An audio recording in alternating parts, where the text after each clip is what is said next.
व्याख्यामुद्रां करसरसिजैः पुस्तकं शङ्खचक्रे बिभ्रद्भिन्नस्फटिकरुचिरे पुण्डरीके निषण्णः अम्लानश्रीरमृतविशदैरंशभिप्लावयन् मामाविर्भूयादनगमहिमा मानसे वागधीशः नमस्ते प्राणेश प्राणतविभवाय वनिमगाः नमः स्वामिन् रामप्रियतमनमन् गुरुगुण नमस्तुभ्यं भीमप्रभरतमकृष्णेष्ट भगवन्नमः श्रीमन्मध्वप्रदिश सुदर्शन्नो जय जय श्रीगुरुभ्यो नमः नारायणं सुरगुरुं जगदेकनाथं भक्तप्रियं सकललोकनमस्कृतं च त्रैगुण्यवर्जितमजं विभुमाद्यमीशं वन्दे भुवग्नम् अमरासुरसिद्धवन्द्यं नारायणं नमस्कृत्य नरं चैव नरोत्तमं देवीं सरस्वतीं व्यासं ततो जयमुदीरये. ವೇದವ್ಯಾಸುರ ಮಹಾಭಾರತದ ಚಿಂತಕರಿಗೆ ವಂದನೆಗಳು. ಶಾಂತಿ ಪರ್ವದ 350ನೆಯ ಪ್ರವಚನ. ಈಗಾಗಲೇ ವ್ಯಾಸರು ಜ್ಞಾನದ ವಿದ್ಯೆಯ ಎತ್ತರವನ್ನು ತನ್ನ ಮಗನಿಗೆ ಶುಕನಿಗೆ ತಿಳಿಸಿಕೊಟ್ಟಿದ್ದಾರೆ. ಆತನ ಪ್ರಶ್ನೆಯ ಮೇರೆಗೆ ಆ ವಿಷಯದಲ್ಲಿ ಅನೇಕವಾಗಿ ಭಗವಂತನ ದರ್ಶನದೆಡೆಗೆ ಚಿಂತನೆಯನ್ನು ಸಾಗಿಸಿದ ವ್ಯಾಸರು ದೇವರು ಹಾಗೇನು ಸುಲಭವಾಗಿ ಕಾಣುವುದಿಲ್ಲ ಅಂತ ಸ್ಪಷ್ಟಪಡಿಸ್ತಾನೆ. ಒಳಗಿಂದ ಒಳಗೆ ನೋಡಲಿಕ್ಕೆ ಉಂಟು ಅಂತ ಹೇಳಿದವರು ಕಾಣಬೇಕು ಅಂತ ತಿಳಿಸಿದಾಗ ಅಷ್ಟೇನು ಸುಲಭ ಅಲ್ಲ. ನಹ್ಯಯಂ ಚಕ್ಷುಷಾದೃಶ್ಯ ನಚ ಸರ್ವೈರಪಿ ಇಂದ್ರಿಯೈ. ಕಣ್ಣಿಗೆ ಕಾಣುವುದಿಲ್ಲ ಅಷ್ಟೇ ಅಲ್ಲ, ಯಾವ ಇಂದ್ರಿಯಗಳಿಂದಲೂ ಭಗವಂತನನ್ನು ನಾವು ಮುಟ್ಟಿ ನೋಡಿ ತಿಳ್ಕೊಳ್ಳುತ್ತೇನೆ, ನೆಕ್ಕಿ ನೋಡಿ ಹೇಳುತ್ತೇನೆ, ಕೇಳಿ ಆಗ್ತದೆ ಅರ್ಥ ಅಂತ ಮಾಡಿಕೊಳ್ಳಲಿಕ್ಕೆ ಬರುವುದಿಲ್ಲ. ಯಾಕೆಂದರೆ ಅದು ಅಶಬ್ದಮ ಸ್ಪರ್ಶಮ ರೂಪಮವೀಯಂ ತತಾರ ಸನ್ನಿತ್ಯ ಮಗಂಧವಚ್ಚೇತು ಅಂತ ಪಂಚಭೂತಗಳ ಯಾವುದೇ ಧರ್ಮಗಳಿಗೆ ಅದು ಒಗ್ಗಿಕೊಂಡದ್ದು ಅಲ್ಲ ಅಂತ ಹೇಳಿದ್ರಿಂದ ನಮಗದು ಮಾತ್ರ ಪರಿಚಯ ಆಗುವಂಥದ್ದು. ಭೌತಿಕವಾದಂತಹ ಗುಣಧರ್ಮಗಳಲ್ಲಿ ನಮ್ಮದು ವ್ಯಾಪಾರಗಳು, ಅನುಭವಗಳು. ಮತ್ತೆ ಹೀಗಾಗಿ ಭಗವಂತ ಅಷ್ಟು ಸುಲಭ ಇಲ್ಲ ಅಂತಾನೆ. ಮನಸ ದೀಪಭೂತೇನ ಮಹಾನಾತ್ಮ ಪ್ರಕಾಶತೆ. ದೇವರನ್ನು ಮನಸ್ಸಿನಿಂದ ತಿಳ್ಕೊಳ್ಳಿಕ್ಕೆ ಬರ್ತದೆ. ಮನಸ್ಸು ಎನ್ನುವುದೊಂದು ದೀಪ ಇದ್ದ ಹಾಗೆ. ಹಾಗಾಗಿ ದೀಪದಲ್ಲಿ ಈಗ ಕತ್ತಲಿ ಕೋಣೆಯಲ್ಲಿ ವಸ್ತುವಿನ ಪರಿಗ್ರಹ ಆಗುವುದಿಲ್ಲ. ನಮಗೆ ಏನುಂಟು ಗೊತ್ತಿಲ್ಲ, ಕತ್ತಲೆ ಅಂತೇವೆ. ಅದೇ ದೀಪ ಹಾಕಿ ಸ್ವಿಚ್ ಹಾಕಿ ಲೈಟ್ ಮಾಡಿ ಏನುಂಟು ಗೊತ್ತಾಗ್ತದೆ. ಹಾಗೆ ಭಗವಂತನನ್ನು ನಾವು ಒಳಗಿನಿಂದ ಮನಸ್ಸು ಎನ್ನತಕ್ಕಂಥ ಲೈಟ್, ಬೆಳಕು, ಅದರಿಂದಾಗಿ ಭಗವಂತನ ದರ್ಶನ ಮಾಡಿಕೊಳ್ಳಿಕ್ಕಾಗ್ತದೆ. ಸರಿಯಾಗಿ ಕಾಣುತ್ತಾನೆ ಭಗವಂತ ಅಂತಾನೆ. ಅವ್ಯಕ್ತಂ ಸರ್ವದೇಹೇಶು ಮರ್ತೇಶು ಅಮೃತಂ ಆಯಿತು. ಭಗವಂತ ಎಲ್ಲ ದೇಹದಲ್ಲೂ ಇದ್ದಾನೆ, ಎಲ್ಲರಲ್ಲೂ ಇದ್ದಾನೆ, ಎಲ್ಲ ಕಡೆ ಇರ್ತಾನೆ, ಆದರೆ ಕಾಣುವುದಿಲ್ಲ. ಭಗವಂತ ಅಷ್ಟು ಮಾತ್ರ ಅಲ್ಲ, ವಿಶೇಷವಾಗಿ ಮರ್ತ್ಯ ಧರ್ಮವುಳ್ಳ ಅಂದರೆ ಸಾಯುತ್ತಿರುವ, ನಾಶವನ್ನು ಪಡೆಯತಕ್ಕಂಥ ಎಲ್ಲ ವ್ಯಕ್ತಿಗಳಲ್ಲಿ ಇದ್ದಾನೆ. ಆದರೆ ಭಗವಂತ ಮಾತ್ರ ಅಮೃತ. ಅವನೇನು ಸಾವನ್ನು ಪಡೆಯುವುದಿಲ್ಲ. ವಸ್ತು ನಾಶ ಆದಾಗ ಭಗವಂತನಿಗೆ ನಾಶ ಆಗುವುದಿಲ್ಲ.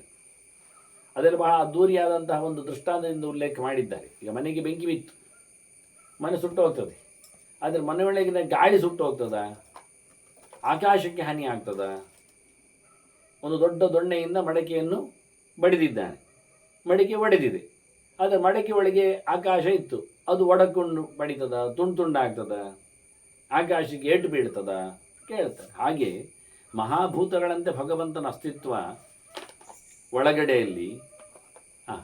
ಈ ರೀತಿಯಾಗಿ ಯಾರು ಭಗವಂತನನ್ನು, ಅವ್ಯಕ್ತನಾದವನನ್ನು, ಅಮೃತನಾದವನನ್ನು, ಯಾವುದೇ ಮರ್ತ್ಯವಾದ ಭೌತವಾದ ಧರ್ಮಗಳು ಇಲ್ಲದವನನ್ನಾಗಿ ಯಾರು ಇವನು ಪಶ್ಯತಿ ಸಪ್ರೇತ್ಯ ಕಲ್ಪದೆ ಬ್ರಹ್ಮಭೂಯಸೆ ಅಂತವನು ಭಗವಂತನನ್ನು ಪಡೀಲಿಕ್ಕೆ ಸಮರ್ಥನಾಗ್ತಾನೆ.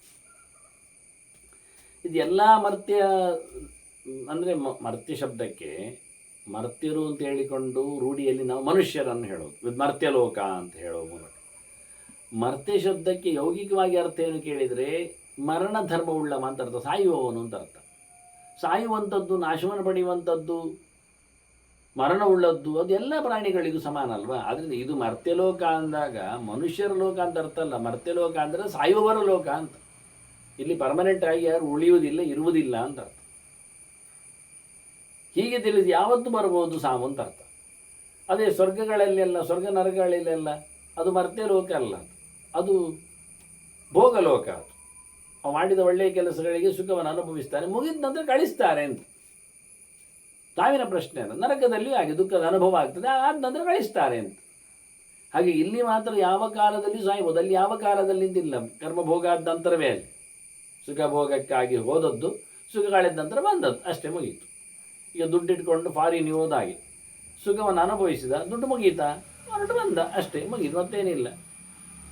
ಹಾಗೆ ಇಲ್ಲಿಯೇ ಕಥೆಗಳು ಅಂತ ಉಲ್ಲೇಖ ಮಾಡಲಿಕ್ಕೋಸ್ಕರ ಭಗವಂತನ ಬಗ್ಗೆ ಹೇಳಿದಾಗ ಎಲ್ಲ ವ್ಯಕ್ತಿಗಳು ದೇಹೋತ್ತವರು ಬಂದಾಗ ಅದಕ್ಕೆ ಮತ್ತೆ ಮಾತಾಡ್ತಾರೆ ವಿದ್ಯಾ ವಿನಯ ಸಂಪನ್ನೆ, ವಿದ್ಯಾಭಿಜನ ಸಂಪನ್ನೆ ಇಲ್ಲಿ ಹೇಳ್ತಾರೆ. ಇಲ್ಲಿ ಮಾತು ಅಲ್ಲಿ ಕೃಷ್ಣ ಹೇಳುವಾಗ ವಿದ್ಯಾ ವಿನಯ ಸಂಪನ್ನೆ ಹೇಳಿದರೆ, ಇಲ್ಲಿ ವಿದ್ಯಾ ಅಭಿಜನ ಸಂಪನ್ನೆ ಅಂತಾರೆ. ಅಭಿಜನ ಅಂದರೆ ಹುಟ್ಟು ಅಂತ ಅರ್ಥ. ಬ್ರಾಹ್ಮಣೇ ಗವಿಹಸ್ತಿನಿ ಶುನಿಕೇವ ಶ್ವಪಾಕೇಚ ಪಂಡಿತ ಸಮದರ್ಶಿನ. ಕೃಷ್ಣ ಹೇಳಿದ ಮಾತನ್ನು ಇಲ್ಲಿ 3 ಅಕ್ಷರ ಬದಲಾಗಿದೆ ಅಷ್ಟೇ, ವಿಷಯ ಒಂದು ನಮೂನೆ ಬಂದಿದೆ ಅಷ್ಟೇ, ಮತ್ತೇನಲ್ಲ.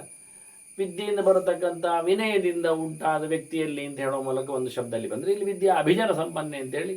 ಅಭಿಜನ ಅಂತಾದರೂ ಜನರು ಸುತ್ತು ಹೊಡೆಯುವುದು ಯಾವಾಗ ಅವನಿಗೆ, ಅವನು ಜನಾನುರಾಗಿ ಆದಾಗ, ವಿದ್ಯೆ ಕಲಿತು ಬಂದು ಜನಕ್ಕೆ ಉಪಯೋಗವಾಗಿ ಇದ್ದಾಗ ಅವನು ಅಭಿಜನ ಬರ್ತದೆ. ಅಭಿಜಾತಿ ಅಂದಾಗ ಒಳ್ಳೆ ಕಡೆಯಲ್ಲಿ ಬಂದವ ಅಂತ ಅರ್ಥ. ಅಭಿಜನ ಅಂದರೆ ಜನರಲ್ಲಿಗೆ ಅವನು ಇಷ್ಟ ಆಗಿದ್ದಾನೆ ಅಂತ, ವ್ಯಾಪ್ತಿಯನ್ನು ಪಡೆದಿದ್ದಾನೆ ಅಂತ, ಜನಾನುರಾಗಿ ಆಗಿದ್ದಾನೆ ಅಂತ ಇಟ್ಟುಕೊಳ್ಳುವ.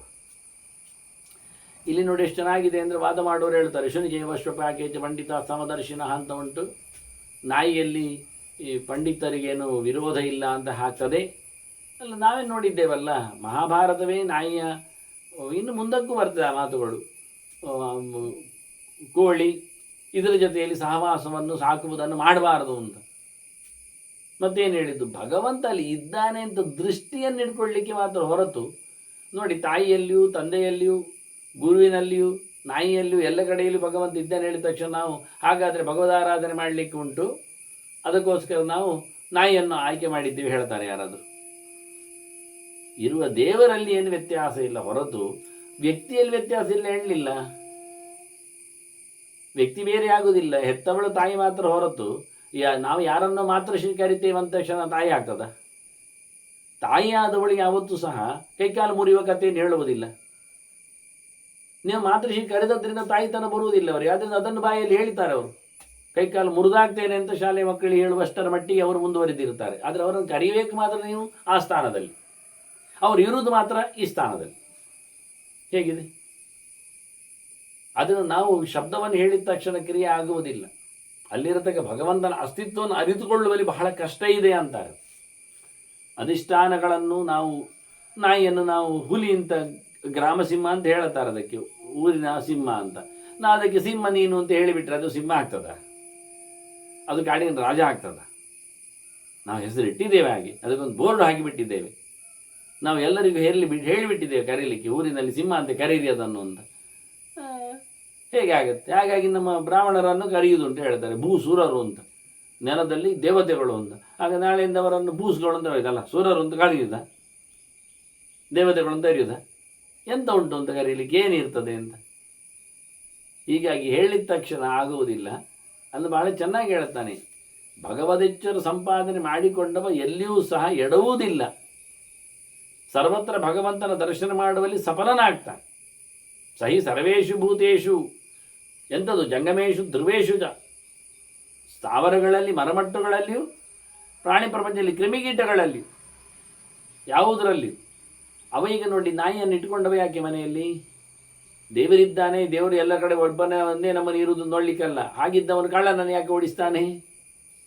ನಾಯಿಯಲ್ಲಿ ದೇವರಿದ್ದಾನೆ ಅಂತ ಅರ್ಥ ಮಾಡಿಕೊಳ್ಳುವ ಕಳ್ಳರಲ್ಲಿ ದೇವರಿದ್ದಾನಲ್ವಾ?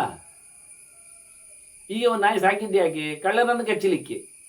ಒಂದು ದೇವರನ್ನು ಕಚ್ಚಿಸುವುದೈವ? ನೀವು ಹೇಳಿದ್ದು ಹೇಗೆ? ಭಾರಿ ಒಳ್ಳೆ ಪಂಡಿತವ ಇದ್ದಾನೆ, ನಾಯಿ ಮನೆಯಲ್ಲಿ ಇಟ್ಟುಕೊಂಡಿದ್ದಾನೆ, ಅವನಿಗೆ ಸಮದರ್ಶನ ಉಂಟು. ಹಾಗಾದರೆ ಸಮದರ್ಶನ ಉಂಟು ಅಂತಾದರೆ ಅವನು ಕಳ್ಳನನ್ನು ನಾಯಿಯಿಂದ ಓಡಿಸಬಾರ್ದು, ಕಳ್ಳನನ್ನು ಪ್ರೀತಿಸಬೇಕು. ಸಮದರ್ಶನ, ಕಳ್ಳನಲ್ಲಿ ದೇವರಿದ್ದಾನಲ್ಲ, ಇಲ್ಲ ಯಾರು ಹೇಳಿದ್ರಿ? ಈಗ ಅದನ್ನ ಅರ್ಥ ಆಗುವುದಿಲ್ಲ. ಅದಕ್ಕೆ ಬಹಳ ಸುಲಭ ಇಲ್ಲ. ಶಬ್ದ ಓದಿದ ತಕ್ಷಣ ಗುಡುಗ್ಲಿಕ್ಕೆ ಆಗುವುದಿಲ್ಲ. ಇವರೇನು ಹೇಳಿದರು ಹೇಳುವಾಗ? ಸರ್ವೇಶು ಭೂತೇಶು ಸ್ಥಾವರೆ ಜಂಗಮೇಶು ಧ್ರುವೇಶು ಜ, ಎಲ್ಲ ಜಂಗಮಗಳಲ್ಲಿಯೂ ಮನೆಯಲ್ಲಿ ಹಲ್ಲಿಯನ್ನು, ಜಿರಳೆಯನ್ನು, ನುಸಿಯನ್ನು ತೆಗಿಲಿಕ್ಕೆಲ್ಲ ಇವರು ಕರೆಂಟ್ ಬ್ಯಾಟ ಅಥವಾ ಇನ್ನೊಂದು ವ್ಯಾಕ್ಯೂಮ್ ಕ್ಲೀನರ್ ಅಂತದ್ದು ಉಪಯೋಗಿಸಿಕೊಳ್ಳಿಕ್ಕೆ ನೋಡ್ತಾರೆ ಅಂತಾದರೆ, ಅದಕ್ಕೆ ಬಿಸಿ ಮುಟ್ಟಿಸಿ ಸಾಯಿಸ್ತಾರೆ ಅಂತಾದರೆ, ಅವುಗಳಿಗೆ ಗಾಳಿ ಇಲ್ಲದೆ ಸಾಯಿಸ್ತಾರೆ, ನೀರಿನಲ್ಲಿ ಹಾಕಿ ಸಾಯಿಸ್ತಾರೆ ಅಂತಾದರೆ ಅವು ಸಮದರ್ಶಿಗಳಾಗುವುದು ಯಾವಾಗ? ಅದನ್ನು ಭಗವಂತ ಒಬ್ಬನೇ ಸಹಿ ಸರ್ವೇಷು ಭೂತೇಶು ಜಂಗಮೇಶು ಧ್ರುವೇಶು ಚ ಮರಮಟ್ಟುಗಳನ್ನು ಕಡಿಲಿಕ್ಕಿಲ್ಲ. ವಸತ್ಯೇಕಃ ಮಹಾನಾತ್ಮ ಏನು ಸರ್ವವಿದಂತ ಸರ್ವತ್ರ ವ್ಯಾಪ್ತನಾದ ಭಗವಂತ ಪ್ರತಿಯೊಂದರಲ್ಲಿಯೂ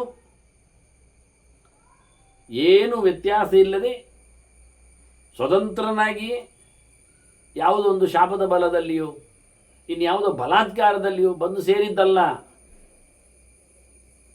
ಆರಾಮವಾಗಿದ್ದ, ಯಾವುದೇ ತೊಂದರೆ ಇಲ್ಲದೆ ಇದ್ದ, ಸ್ವತಂತ್ರನಾಗಿದ್ದ. ಸರ್ವಭೂತೇಷು ಚ ಆತ್ಮಾನಂ ಸರ್ವಭೂತಾನಿ ಚ ಆತ್ಮನ್ ಯದಾ ಪಶ್ಯತಿ ವೇದಾತ್ಮ ಬ್ರಹ್ಮ ಸಂಪದ್ಯತೆ ತದಾ. ಯಾವಾಗ ಭಗವಂತ ಎಲ್ಲೆಡೆ ಇದ್ದಾನೆ, ಭಗವಂತನಲ್ಲಿ ಎಲ್ಲವೂ ನೆಲೆಗೊಂಡಿದೆ, ನಾನು ಭಗವಂತನಲ್ಲೇ ಆಶ್ರಯವನ್ನು ಪಡೆದಿದ್ದೇನೆ, ನನ್ನೊಳಗೂ ಭಗವಂತ ನೆಲೆಗೊಂಡಿದ್ದಾನೆ ಎನ್ನುವ ಎಚ್ಚರದಿಂದ ಯಾರು ಕಾಣಲಿಕ್ಕೆ ನೋಡ್ತಾರೆ ಅಂಥವರು ನಿಜವಾಗಿ ಪೂರ್ಣರಾಗ್ತಾರೆ, ಪೂರ್ಣತೆಯನ್ನು ಪಡೀತಾರೆ, ಭಗವಂತನ ಅನುಗ್ರಹಕ್ಕೆ ಪಾತ್ರರಾಗ್ತಾರೆ, ಅವರು ಮುಕ್ತರಾಗಿ ನಿಲ್ತಾರೆ. ಎಷ್ಟೆಲ್ಲ ಆತ್ಮತತ್ವಗಳುಂಟು ಅಲ್ಲೆಲ್ಲ ಭಗವತ್ ತತ್ವ ಇದೆ. ಯಾವಾನ್ ಆತ್ಮನಿ ವೇದಾತ್ಮ, ಯಾವಾನ್ ಆತ್ಮನಿ ಭೂತಾತ್ಮ ಬ್ರಹ್ಮ. ವಾಸ್ತವವಾಗಿ ಎಷ್ಟೆಲ್ಲ ಯಾವಾನ್ ಆತ್ಮನಿ ವೇದ ಆತ್ಮ, ತಾವಾನ್ ಆತ್ಮ ಪರಾತ್ಮನಿ. ಎಷ್ಟು ಜೀವಗಳುಂಟು ಅಂತ ತಿಳ್ಕೊಳ್ತಾನೋ ಅಷ್ಟು ದೇವರುಗಳುಂಟು, ಎಲ್ಲ ಭಗವಂತನ ಪ್ರತಿಬಿಂಬಗಳು. ಹಾಗಾಗಿ ಎಲ್ಲರಲ್ಲಿಯೂ ದೇವರಿದ್ದಾನೆ, ಪ್ರತಿಯೊಂದು ಕಡೆಯಲ್ಲಿ ಭಗವಂತ ಇದ್ದಾನೆ. ಅಷ್ಟು ವ್ಯವಸ್ಥೆಯಲ್ಲಿ ಭಗವಂತ ನಿಂತಿದ್ದಾರೆ. ಒಬ್ಬನಲ್ಲ, ಅನೇಕ ರೂಪಗಳಲ್ಲಿದ್ದಾನೆ. ಏನಂ ಸತತಂ ವೇದ ಸಹ ಅಮೃತತ್ವಾಯ ಕಲ್ಪತೆ. ಹೀಗೆ ನಿರಂತರವಾಗಿ ಭಗವಂತನ ವ್ಯಾಪ್ತಿಯನ್ನು, ಏರುಪೇರಿಲ್ಲದ ಭಗವಂತನ ಅಸ್ತಿತ್ವವನ್ನು ಯಾರು ಚೆನ್ನಾಗಿ ತಿಳ್ಕೊಳ್ತಾನೆ ಅವನು ನಿಜವಾಗಿಯೂ ಮೋಕ್ಷವನ್ನು ಪಡಿತಾನೆ. ಮತ್ತು ಸಾಯದಂತಹ ಪರಿಸ್ಥಿತಿಯೇ ಭಗವಂತನಂತೆಯೇ ದೇಹವನ್ನು ಕಳಚಿಕೊಳ್ಳದ ರೀತಿಯಲ್ಲಿನ ಬದುಕನ್ನು ಆತ ಪಡಿತಾನೆ. ಸರ್ವಭೂತಾತ್ಮಭೂತಸ್ಯ ಸರ್ವಭೂತ ಹಿತಸ್ಯ ಚ ದೇವಾಪಿ ಮಾರ್ಗೇ ಮುಖ್ಯಂತಿ ಅಪದಸ್ಯ ಪದೈಷಿನ. ನಿಜವಾಗಿ ಎಲ್ಲೆಡೆ ತುಂಬಿ ನಿಂತವನ, ಪ್ರತಿಯೊಂದು ತತ್ವವನ್ನು, ಪ್ರತಿಯೊಂದು ವ್ಯಕ್ತಿಯನ್ನು ತನ್ನ ಪ್ರತೀಕವನ್ನಾಗಿಸಿಕೊಂಡವನ, ಎಲ್ಲ ಪ್ರಾಣಿ ಮಾತ್ರಗಳಿಗೂ, ಜಂತು ಮಾತ್ರಗಳಿಗೂ, ವ್ಯಕ್ತಿಗಳಿಗೂ ಅತ್ಯಂತ ಹಿತಕರನಾಗಿ ದೇಹ ಕೊಡುವ ಮೂಲಕ, ದುಃಖವನ್ನು ಅಳಿಸುವ ಮೂಲಕ, ಆನಂದವನ್ನು ಕರುಣಿಸುವ ಮೂಲಕ ಆನಂದದಷ್ಟೇ ಮುಕ್ತ ನಮ್ಮ ಹೇಳಿಕೊಳ್ಳುವಂತೆ ಪ್ರತಿಯೊಬ್ಬರಿಗೂ ಅವರವರ ಯೋಗ್ಯತೆಯಿಂದ ಅವರವರ ಫಲವನ್ನು ಅವರವರ ಕರ್ಮಕ್ಕೆ ಅನುಗುಣವಾಗಿ ಕಾಲ ಕಾಲಕ್ಕೆ ಆಯಾ ದೇಶಗಳಲ್ಲಿ ನೀಡುವ ಭಗವಂತನು, ಅವನ ಬಗ್ಗೆ ಅಂತಹ ಹಿತಕರನಾದ ಭಗವಂತನ ಬಗ್ಗೆ ದೇವತೆಗಳು ಸಹ ಸರಿಯಾಗಿ ಅರಿತಿಲ್ಲ. ಅರಿವಿನ ಮಾರ್ಗದಲ್ಲಿ ಅವರು ಸೋತದ್ದುಂಟು, ತಪ್ಪು ತಿಳುವಳಿಕೆಯನ್ನು ಪಡೆದದ್ದುಂಟು, ಅಹಂಕಾರ ಪಟ್ಟದ್ದುಂಟು. ಯಾಕೆಂದರೆ ದೇವರ ಬಗ್ಗೆ ಏನಿದ್ರು ಪೂರ್ತಿ ಹೇಳಿ ಮುಗಿಸಲಾರದಷ್ಟು ಸಂಗತಿ ಇರಲಾಗಿ ಅವರ ಎಲ್ಲ ಮಾತುಗಳಲ್ಲಿ ದೇವರು ಸಿಗಲಾರದೆ ಯಾವುದೋ ಮಾತುಗಳಲ್ಲಿ ಯಾವುದೋ ಆಕ್ಷೇಪಗಳಿಗೆ ಅರ್ಹವಾಗಿ ಅವರು ಭಗವಂತನ ಬಗ್ಗೆ ತಪ್ಪು ಕಲ್ಪನೆಯಲ್ಲಿ ನಿಲ್ತಾರೆ. ದೇವರನ್ನು ಹುಡುಕಲಿಕ್ಕೆ ಆಗುವುದಿಲ್ಲ, ದೇವರೆಡೆಗೆ ಸಾಗಲಿಕ್ಕೆ ಬರುವುದಿಲ್ಲ. ಹೀಗಾಗಿ ಹೆಜ್ಜೆ ಸೋಲ್ತದೆ, ನಡೆ ಇಲ್ಲಾಗ್ತದೆ, ನುಡಿ ವಾಲ್ತದೆ. ಅದು ಹುಡುಕಬೇಕು ಅಂತ ಹೊರಟವರ ಕಥೆ ಇದನ್ನು ಹೇಳ್ತಾ ಇದ್ದೇನೆ. ಅವರು ಪಡೀಲಿಕ್ಕೆ ಸಮರ್ಥರಾಗ್ತಾರೆ. ಭಗವಂತನ ಬಗ್ಗೆ ಅಷ್ಟಾದರೂ ತಿಳ್ಕೊಳ್ತಾರೆ. ಇದು ಮುಖ್ಯವಾದಂಥ ವಿಷಯ ಅಂತಾನೆ. ಈಗ ಆಕಾಶದಲ್ಲಿ ಹಕ್ಕಿ ಹಾರಾಡ್ತದೆ, ಅದು ಹೋದದಿಲ್ಲಿಂದ ದಾರಿ ಗೊತ್ತಾಗ್ತದ? ಇಲ್ಲ. ಹಾಗೆ ಅಂತ ಅದರಲ್ಲಿ ಮೀನು ನೀರಿನಲ್ಲಿ ಈಜಾಡ್ತದೆ, ಓಡಾಡ್ತಾ ಇರ್ತದೆ. ಅದು ಇನ್ನೊಂದು ದಡಕ್ಕೆ ಬಂದಾಗ ಅದು ಹೇಗೆ ಬಂತು ಹೇಳಿ ಕೇಳಿದರೆ ಹೇಗೆ ಬಂತು ಹೇಗೆ ಹೇಳುವ? ಆಗುವುದಿಲ್ಲ. ನಾವು ಚೆಸ್ ಬೋರ್ಡಿನಲ್ಲಿ ಕುದುರೆ ಈ ಬದಿಯಿಂದ ಆ ಬದಿಗೆ ಹೇಗೆ ಬಂತು ಹೇಳಿದರೆ ನಮಗೆ ಅರ್ಥ ಆಗಲಿಕ್ಕಿಲ್ಲ. ಎಷ್ಟು ನಡೆ ಆಯಿತು ಅಂತ ಕೇಳ್ತೇವೆ, ಅದನ್ನು ಹೇಗೆ ಆರಿಸುವುದು ನೋಡ್ತೇವೆ. ಮತ್ತೆ ಕುದುರೆಯ ನಡೆಯನ್ನು ಇಟ್ಟುಕೊಂಡು ಒಂದು ಬೋರ್ಡಿನಲ್ಲಿ ಎಲ್ಲ ಮನೆಗೆ ಹೋಗಿ ಬರಲಿಕ್ಕೆ ಬರ್ತದೆ. ಅದೊಂದು ಆಟದ ಚಮತ್ಕಾರ. ಕುದುರೆ ಚೆಸ್ ಬೋರ್ಡಿನ ಅಷ್ಟು ಮನೆಗೆ 64 ಪ್ರಕೋಷ್ಠಗಳಿಗೂ ಅದು ಒಮ್ಮೆ ಕಾಲಿಟ್ಟಲ್ಲಿ ಇನ್ನೊಮ್ಮೆ ಕಾಲಿಡದಂತೆ ಮತ್ತೆ ಹೋಗಿ ಬರ್ಲಿಕ್ಕೆ ಬರದೆ ನೀವು ಲೆಕ್ಕ ಹಾಕಿ 1 2 3 1 2 3 ಹಾಕೊಳ್ಳೋ ಅದಲ್ಲ. ಒಂದು ಸರ್ತಿ ಕುದುರೆ ತನ್ನ ಮನೆಯಿಂದ ಹೊರಟ್ರೆ ಅದು ಎಲ್ಲ ಮನೆಯನ್ನು ಮುಟ್ಟಿ ಬರುವುದು ಒಂದು ಚಮತ್ಕಾರದ ರೀತಿಯಲ್ಲಿ. ಕಡಿಮೆ ನಡೆ, ಪೂರ ಕೋಣೆಗಳ ಸ್ಪರ್ಶನ, ಅಂದರೆ ಜಂಪ್ ಮಾಡುವಾಗ ಪರವಾಗಿಲ್ಲ, ಹಿಂದಿನ ಕೋಣೆ ಅದು ಕ್ರಮವೇ ಆಗಲ್ಲ. ಜಂಪ್ ಮಾಡುವ ಹಿಂದಿನ ಕೋಣೆಯನ್ನು ಸ್ಪರ್ಶ ಮಾಡಿದ್ರೆ ಲೆಕ್ಕ ಇಲ್ಲ. ಜಂಪ್ ಅಂದರೆ 1-2 ಕೋಣೆಯ ಲೆಕ್ಕಾಚಾರ ಅಲ್ಲ, 3ನೇ ಕೋಣೆಗೆ ಅದು ಕಾಲಿಡುದು, 3ನೇ ಕೋಣೆ ಇನ್ನೂ ಬರಲಿಕ್ಕಿಲ್ಲ. ಒಂದು ಸರ್ತಿ ಕುದುರೆ ನಿಂತ ಕೋಣೆಗೆ ಮತ್ತೆ ಅದು ಬರದಂತೆ ಇಡೀ ಬೋರ್ಡ್ ಸಂಚಾರ ಮಾಡಿ ಬರಬೇಕು, ಆಟ ಆಡಿ. ಹಾಗೆ ಅಬದಸ್ಯ ಪದೈಶಿನ ಇಲ್ಲಿ ಹೇಳಿದ್ದಾಗೆ ಶಕುಂತಾನವಿವ ಆಕಾಶ ಮತ್ಸ್ಯಾನವಿವ ಚೋದಕೆ ಅಂತ. ಆಕಾಶದಲ್ಲಿ ಹಕ್ಕಿ ಹಾರಿದ ಕಥೆ ಯಾರಿಗೂ ಯಾವ ದಾರಿಯಿಂದ ಗೊತ್ತಾಗೋದಿಲ್ಲವೋ ಹಾಗೆ ಮೀನಿನ ನಡೆಯೂ ಸಹ ನೀರಿನಲ್ಲಿ ಹೇಗೆ ಬಂತದ್ದು ಅಂತ ಗೊತ್ತಾಗೋದಿಲ್ಲ. ಎಲ್ಲಿಂದ ಎಲ್ಲಿಗೆ ಬಂತು, ಯಾವ ರೂಟ್ ಅದರದಿತ್ತು. ಯಾಕೆಂದರೆ ಅದಕ್ಕೆ ಫ್ಲೈಓವರ್ ಉಂಟು, ಅಂಡರ್ ರೂಟಲ್ಲಿ ಉಂಟು, ಅದು ನೀರಿನ ಅಡಿಯಲ್ಲಿ ಬರ್ತದೆ, ಮೇಲಿನಿಂದ ಬರ್ತದೆ, ಬದಿಯಲ್ಲಿ ಬರ್ತದೆ. ಕೆಲವು ಮೀನುಗಳು ಖುಷಿಯಲ್ಲಿ ಹಾರುವುದು ಉಂಟು, ಒಂದು ಸ್ಟೆಪ್ ಹಾರಿ ಹೋಗ್ತವೆ ಒಂದಕ್ಕೆ. 3-4 ಜಂಪ್ ಮಾಡ್ತಾ ಇದೆ ಕೆಲವೊಮ್ಮೆ ನೀರಿಗೆ ಹಾರಿ ಹಾರಿ ಹಾರಿ. ಅದು ಭಾರಿ ಖುಷಿ ಆಗಬೇಕಾಗ. ಅದನ್ನ ಮೀನಿನದ್ದಾಗಲಿ ಹಕ್ಕಿಗಳದ್ದಾಗಲಿ ದಾರಿಯನ್ನು ಹೇಗೆ ಗಮನಿಸ್ಲಿಕ್ಕೆ ಆಗುವುದಿಲ್ಲ, ಹಾಗೆ ಭಗವಂತನನ್ನು ಸಹ ದೇವತೆಗಳು ಸಹ ಪಡೀಲಿಕ್ಕೆ ಆಗ್ತಾ ಇಲ್ಲ. ಆ ರೀತಿಯಾದ ಹೆಜ್ಜೆ ಗುರುತು, ಪದಶಬ್ದ ಹೆಜ್ಜೆ ಗುರುತು ಅಂತ ಅರ್ಥ ಉಂಟು, ಪದಶಬ್ದಕ್ಕೆ ಮಾತು ಅಂತಲೇ ಅರ್ಥ, ವರ್ಡ್ ಅಂತ. ಭಗವಂತನ ಬಗ್ಗೆ ಸಂಪೂರ್ಣವಾಗಿ ಹೇಳ ಹೊರಡತಕ್ಕಂಥ ಮಾತುಗಳೇ ಇಲ್ಲ. ವೇದಗಳು ಸೋಲ್ತಾವೆ ದೇವರನ್ನು ಹೇಳುವಲ್ಲಿ. ಹಾಗಾಗಿ ಅಂತಹ ಭಗವಂತನ ಬಗ್ಗೆ ಬಹಳ ಸುಂದರವಾಗಿ ಇಲ್ಲಿ ಮಾತು ಹೇಳ್ತಾ, ಯಥಾಗತಿರ್ನ ದೃಶ್ಯೇತ ತಥಾ ಜ್ಞಾನವಿದಾಂಗತಿ. ಹಾಗೆ ತಿಳಿದವರ ಕಥೆಯು ಹಾಗೆ ಅಂತ. ಯಾವ ನೆಲೆಯಲ್ಲಿ ನಮಗೆ ಕೆಲವರ ಜಾಡು ಪಾಡು ಗೊತ್ತಾಗೋದಿಲ್ಲ, ಹಾಗೆ ಜ್ಞಾನಿಗಳದ್ದು ಹಾಗೆ ಏನು ತಿಳ್ಕೊಂಡಿರ್ತಾರೋ, ಹೇಗೆ ಭಗವಂತನ ಆರಾಧನೆ ಮಾಡ್ತಾರೋ, ಯಾವ ರೀತಿಯಾದ ಅನುಸಂಧಾನದಲ್ಲಿ ನಿಲ್ತಾರೋ, ಯಾವುದೇ ರೀತಿಯಲ್ಲಿ ತ್ಯಾಗದ ಭೂಮಿಕೆಯಲ್ಲಿ ಇರ್ತಾರೆ ಎಂದು ಅರ್ಥ ಆಗುವುದಿಲ್ಲ. ಈ ಜಗತ್ತನ್ನು ಎಲ್ಲ ಉರುಟು ಮಾಡುವಂಥದ್ದು ಕಾಲ, ಮೃತ್ಯು, ಯಮದೇವತೆ. ಕಾಲಪಚತಿ ಭೂತಾನಾಂ, ಕಾಲಪಚತಿ ಭೂತಾನಿ ಸರ್ವಾಣಿ ಏವ ಆತ್ಮನ, ವಿಶೇಷವಾಗಿ ಆತ್ಮ ಪ್ರತಿಯೊಂದರನ್ನು ಸಹ ಟೈಮ್, ಕಾಲ, ಕಪ್ಪಿನವ ಮೃತ್ಯುದೇವತೆ ಯಮ, ಅವ ಎಲ್ಲರನ್ನು ಸಹ ತನ್ನ ಪಾಡಿಗೆ ತಾನು ನೋಡ್ತಾ ನೋಡ್ತಾ ಅವರವರ ಪಾಡಲಿಗೆ ಅವರವರನ್ನು ಮುಗಿಸ್ತಾ ಕಂಟ್ರೋಲ್ ಮಾಡ್ತಾ ಬರ್ತಾನೆ. ಆದರೆ ಯಸ್ಮಿನ್ ತ್ವಚ್ಯತೆ ಕಾಲ ತಮ್ಮೇ ದೇಹನ ಕಷ್ಟನ. ಆದರೆ ಆ ಮೃತ್ಯುವಿಗೂ ಯಾರು ಮೃತ್ಯು ಗೊತ್ತುಂಟ? ಕಾಲನು ಯಾರಿಗೆ ಹೆದರಿ ಕೆಲಸ ಮಾಡ್ತಾನೆ ಗೊತ್ತುಂಟ? ಕಾಲವು ಸಮಯವೂ ಯಾರ ಅಧೀನವಾಗಿದೆ ಗೊತ್ತುಂಟು? ಮೃತ್ಯು ದೇವತೆಯೇ ಎಲ್ಲಿ ಹೆದರಿಕೊಂಡಿದ್ದಾನೋ ಅವನೇ ಭಗವಂತ. ನಮಾಮ್ಯಹಂ ಅಂತ ಹೇಳುತ್ತಾ, ದ್ರವ್ಯಂ ಕರ್ಮಚ ಕಾಲಶ್ಚ ಸ್ವಭಾವೋಜಿ ವಯವಚ ಯದನುಗ್ರಹದ ಸಂತಿ ಅಂತ ತಿಳಿಸ್ತಾ, ಭಗವಂತನೇ ಕಾಲ ಕಲೆಯತಾಮಹಂ ಅಂತ ಹೇಳಿಕೊಳ್ಳುವ ಮೂಲಕ ಯಮನನ್ನು ಸಹ ಮುಗಿಸುವವನು ಅವನಿಗೆ ಒಂದು ಪೀರಿಯಡ್ ಕೊಟ್ಟಿದ್ದಾನೆ. ಅದರ ನಂತರದಲ್ಲಿ ಅವನು ತನ್ನ ಕೆಲಸವನ್ನು ಮುಗಿಸುವೆ. ಶಾಶ್ವತ ಯಮ ಅಲ್ಲವ. ಅಧಿಕಾರದಲ್ಲಿ ಬಂದ ಇಂದ್ರಾಗಿರಿಗಳಂತೆ ಅವನು ಕೆಲವು ಸಮಯಗಳಲ್ಲಿ ಮಾತ್ರವೇ ಇದ್ದು ಅವನು ಸಾಯ್ತಾನೆ. ಅದು ದೇವರ ವೈಭವ.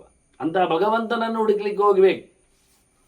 ಈ ಮೃತ್ಯು ದೇವತೆಯ ಬಗೆಗೆ ನಿಲುಕದಂಥ ದೀರ್ಘವಾದ ಕಾಲದೆಡೆಗೆ, ನೈರಂತರ್ಯಕ್ಕೆ, ಅಮೃತತ್ವದೆಡೆಗೆ, ಮರಣ ಧರ್ಮವನ್ನು ಕಳಿಸಿಕೊಳ್ಳುವೆಡೆಗೆ ಮೋಕ್ಷಕ್ಕಾಗಿ ಅವನು ಪ್ರಯತ್ನಿಸಬೇಕು, ಹೊರಟಬೇಕು. ಇದನ್ನು ಮುಖ್ಯವಾಗಿ ಹೇಳುತ್ತಾನೆ. ದೇವರನ್ನು ಹಿಡಿಯಲಿಕ್ಕೋಸ್ಕರ ಎಲ್ಲಿಯೂ ಆಗುವುದಿಲ್ಲ ಹೇಳುತ್ತಾ ಅವರು ನ ಸೌರ್ಧ್ವಂ ನ ತಿರ್ಯಕ್ ಚ ನ ಚಾಧಃ ನ ಚ ತಿರಹ ಪುನಃ ಮೇಲಕ್ಕೆ ಆಗುವುದಿಲ್ಲ, ಕೆಳಕ್ಕಾಗುವುದಿಲ್ಲ, ಸಿಗುವುದಿಲ್ಲ, ಬದಿಯಲ್ಲಿ ಆಗುವುದಲ್ಲ, ಅತ್ತ ಇತ್ತವಲ್ಲ ದೇವರು, ಹಿಂದೆ ಮುಂದೆ ಅಲ್ಲ, ಯಾವ ರೀತಿಯಲ್ಲಿ ನ ಮಧ್ಯೆ ಪ್ರತಿಕರಣೆ ಇದ್ದೆ, ಮಧ್ಯದಲ್ಲೇ ಇಡಲಿಕ್ಕೆ ಆಗುವುದಿಲ್ಲ ದೇವರನ್ನು. ನೈವ ಕಶ್ಚಿತ್ ಕೃತಶ್ಚನ. ಯಾವ ರೀತಿಯಿಂದ ಭಗವಂತನನ್ನು ದನವನ್ನು ಹೇಳಿದಾಗೆ ಅದರದ್ದು ಕೊಂಬು ಹಿಡಿದು ದನ, ಅಲ್ಲಿ ಎಲ್ಲಕ್ಕೂ ಕೊಂಬು ಹಿಡಿದಿಲ್ಲ, ಆಯಿತು, ಕಿವಿ ಹಿಡಿದು ದನ, ಬಾಲ ಹಿಡಿದು ದನ ಹೇಳಿದ ಹಾಗೆ ದೇವರನ್ನು ಯಾವ ಪ್ರಕಾರದಿಂದಲೂ ಭಗವಂತನ ಬಗ್ಗೆ ಅಷ್ಟೇ, ಕೈಗಳು ಮಾತ್ರವೇ, ವಿಶಿಷ್ಟವಾದ ವಿಚಿತ್ರವಾದ ಸರ್ವತ್ರ ವ್ಯಾಪ್ತವಾದ ರೂಪಗಳು ಇರುವಂತೆ ಭಗವಂತನ ವ್ಯವಸ್ಥೆ ಹೇಗೂ ತಿಳಿಲಿಕ್ಕಾಗುವುದಿಲ್ಲ. ಅದನ್ನೇ ಮತ್ತೆ ಹೇಳ್ತಾನೆ ಗೀತೆಯಲ್ಲಿ. ಕೃಷ್ಣ ಹೇಳಿದಾಗ ವಿಶ್ವರೂಪದ ಚಿಂತನೆ ಬಂದಾಗ ಸರ್ವತಪ್ಪಾಣಿಮಾದಂಥ ಸರ್ವಸೋಕ್ಷಿರೋಮಗಂ ಸರ್ವದ ಶ್ರುತಿಮಲ್ಲೋಕೆ ಸರ್ವ ಆವೃತ್ಯ ತಿಷ್ಠತೆ. ನೋಡಿದರೆ ಎಲ್ಲ ಕಡೆಯಲ್ಲಿಯೂ ಭಗವಂತನದ್ದೇ ವೈಭವ. ಅವನ ತಲೆ ತಲೆ, ಕೈ ಕೈ, ಕಾಲು ಕಾಲೆ, ಏನು ಕಾಣುತ್ತದೆ ಅಂತಿಲ್ಲ, ಕಾಣುವ ಹಾಗೆ ಕಂಡಂತು ಎಲ್ಲ ಕಡೆ ಒಂದೇ ಬಗೆ. ಸರ್ವದ ಪಾಣಿಬಾದಂಥದ್ದು. ಸರ್ವದೋಕ್ಷಿ ಶಿರೋಮುಖಂ, ಕಣ್ಣು ಬೇರೆ ತಲೆ ಬೇರೆ, ಸರ್ವದ ಶ್ರುತಿಮಲ್ಲೋಗಿ ಕಿವಿ ಬೇರೆ ಉಂಟು, ಎಲ್ಲ ತುಂಬಿ ನಿಂತಿದ್ದಾನೆ ಭಗವಂತ. ಸರ್ವೇ ಅಂತಸ್ಥ ಐಮೇ ಲೋಕ, ಎಷ್ಟು ತುಂಬಿದ್ದಾನೆ ಕೇಳಿದರೆ ಬಾಹ್ಯಂ, ನಿಜವಾಗಿ ಎಲ್ಲವೂ ಸಹ ಅವನ ಒಳಗೆ ತುಂಬಿದೆ. ಸರ್ವೇ ಅಂತಸ್ಥ ಐಮೇ ಲೋಕ, ಇಡೀ ಲೋಕಗಳು, ಇಡೀ ಬ್ರಹ್ಮಾಂಡವೇ. ಮತ್ತು ದೇವರಲ್ಲಿ ಹೊರಗೆ ಆ ರೀತಿಯಾದ ಅದ್ಭುತವಾದ ವೇದ. ಹಾಗಾದರೆ ಬ್ರಹ್ಮಾಂಡದ ಹೊರಗೆ ಅನ್ನೋದು ಅದು ಬ್ರಹ್ಮಾಂಡಕ್ಕೆ ಸೇರುವುದಿಲ್ವ? ಸೇರುವುದಿಲ್ಲ. ಆವರಣಗಳು ಪಂಚಾವರಣಗಳ ನಂತರದಲ್ಲಿ ಮತ್ತೆ ಪ್ರಕೃತಿ ಆವರಣಗಳು ಬರಲಿಕ್ಕೆ ಹೋಗಿ ಅದರ ಆಚೆಗೆ ಮತ್ತೆ ತೆರಳುತ್ತಾ ಜಡವಾದ ಪ್ರಪಂಚಕ್ಕೆ, ಅಂದರೆ ಜಡವಾದ ವ್ಯವಸ್ಥೆಗೆ ಅಲ್ಲಿಲ್ಲ ಅವಕಾಶ. ಇನ್ನು ಚಿನ್ಮಯವಾದ ಭಗವಂತನೇ ಅಲ್ಲಿ ಜಾಗ, ಲಕ್ಷ್ಮಿಯಲ್ಲಿ ಆಕಾಶ. ಅದಕ್ಕೆ ಅವ್ಯಾಕೃತ ಕರೆದದ್ದು. ವಿಕಾರಗೊಳ್ಳುವುದಿಲ್ಲ, ಯಾವುದೇ ಪದಾರ್ಥಗಳಿಂದಾಗಿ ಬ್ರೇಕ್ ಆಗುವಂಥದ್ದಲ್ಲ. ಲಕ್ಷ್ಮೀ ಸ್ವರೂಪ ಅಂತಿಟ್ಟುಕೊಳ್ಳಿ, ನಮಗೇನಂತೆ ಚಿದಂಶವಾದದ್ದು, ಚಿದಂಬರವಾದದ್ದು, ಚಿದ್ರೂಪವಾದದ್ದು, ಲಕ್ಷ್ಮ್ಯಾತ್ಮಕವಾದ ಅವಳು ಚಿತ್ತೆ ತಾನೆ. ಹಾಗಾಗಿ ಭಗವಂತನ ಬಗ್ಗೆ ಚಿಂತನೆ ಮಾಡಲಿಕ್ಕೆ ಬಹಳ ಕಷ್ಟದಲ್ಲಿ ಚಿಂತನೆಯನ್ನು ಕೊಡ್ತಾರವರು. ಎಲ್ಲ ವ್ಯಕ್ತಿಗಳು ಎಸ್ಪಿನ್ ಆಯ್ತಲ್ಲ, ಎಲ್ಲ ಇಡೀ ಎಲ್ಲ ಕಡೆ ತುಂಬಿದ ಭಗವಂತನಲ್ಲಿ ಸರ್ವೇಂತಸ್ಥ ಐಮೇ ಲೋಕಾಹ ಬಾಹ್ಯವೇಷಾಂ ನ ಕಿಂಚನ, ಇವನು ಹೊರಗೆ ಯಾವುದೂ ಇಲ್ಲ. ತಿಳಿಯಬೇಕಾದ ಸಂಗತಿ ಇದು ಅಂತಾರೆ. ನೈವಾಂತಂ ಕಾರಣಂ ಚೇಯಾತ್, ಕಾರಣಸ್ಯೇಯಾತ್. ಈ ಜಗತ್ತಿಗೆ ಕಾರಣನಾದ ಭಗವಂತನ ಕೊನೆಯನ್ನೇ ಮುಟ್ಲಿಕ್ಕೆ ಆಗುದು. ಇನ್ನು ಅವನು ಕಾರಣವಾಗಿ ಇರುವುದು ಕೊನೆಯೇ ಆಗಲಿಲ್ಲ. ಇನ್ನು ಮುಂದಿನ ಭಗವಂತನ ಕಾರಣದ್ದು ಮುಂದಿನ ಎಲ್ಲ ಸೃಷ್ಟಿ ಪ್ರಪಂಚಕ್ಕೂ ಮತ್ತೆ ಮತ್ತೆ ಬಂದೇ ಬರ್ತದೆ. ಹಾಗೆ ಎಲ್ಲಕ್ಕೂ ಕಾರಣನಾದವ ಎಷ್ಟು ಹೇಳಿದೆ, ಯದ್ಯಪಸ್ಯ ಮನೋಜವ ಅಂತ. ಬಾಣ ಮಾನಸ ವೇಗದಲ್ಲಿ ಬಿಟ್ಟದ್ದು 100 ವರ್ಷಗಳ ಕಾಲದಲ್ಲಿ ಹೋಗಿ ಗುರಿ ಮುಟ್ಟಿದ ಹಾಗೆ ಅಂತ ಹೇಳುವಂದರೆ ಆಗುವುದಿಲ್ಲ. ಎಷ್ಟು ಬಾಣ ಪ್ರಯೋಗ ಮಾನಸವಾದಂತಹ ಸ್ಪೀಡಿನಲ್ಲಿ ಹೊರಟರೂ ದೇವರನ್ನು ಮುಟ್ಟಲಿಕ್ಕೆ ಸಾಧ್ಯವೇ ಇಲ್ಲದಷ್ಟು ದೇವರು ವೈಭವಶಾಲಿಯಾಗಿದ್ದಾನೆ. ಚಿಂತನೆಗೆ ಬರ್ತಾನೆ ಭಗವಂತ. ಈ ರೀತಿಯಾಗಿ ಭಗವಂತನನ್ನು ಅನುಸಂಧಾನ ಮಾಡಲಿಕ್ಕೆ ಉಂಟು, ನೋಡಲಿಕ್ಕೆ ಉಂಟು ಅಂತಾನೆ. ಪಾಣಿಪಾದಂಚ ವಾಸ್ತವವಾದಂತಹ ಕಥೆಯಲ್ಲಿ ಭಗವಂತನ ಅನುಸಂಧಾನ ಮಾಡಲಿಕ್ಕೆ ನಮ್ಮ ಸಾಧನೆಗಳು ಬಹಳಷ್ಟು ದೊಡ್ಡ ಮಟ್ಟಿನ ಸ್ಥಾನವನ್ನು ಪಡೀತದೆ. ಕ್ಷರಶ್ಚೈವ ದ್ವೈದೀಭಾವೋಯಮಾತ್ಮನಃ. ದೇವರು 2 ಪ್ರಕಾರದಲ್ಲಿದ್ದಾನೆ. ದೇಹದ ಧರ್ಮದಲ್ಲಿ ಇರಲಿಕ್ಕೆ ಹೋಗಿ ದೇಹ ನಾಶ ಆದಾಗ ಇಲ್ಲ ಆಗ್ತಾನೆ ಅಂತ ಸುಟ್ಟು ಸಾಧ್ಯ ಹಾಳಾಗಿ ಹೋಗುವುದಿಲ್ಲ. ದೇಹದ ಒಳಗಿರತಕ್ಕ ಗಾಳಿ ದೇಹ ಹೊರಟದ್ದು ಹೋದಾಗ ಎಲ್ಲಿ ಹೋಯ್ತು ಕೇಳಿದರೆ ಹೊರಗಿನ ಗಾಳಿಯಲ್ಲಿ ಒಂದಾಯ್ತು. ಹಾಗೆ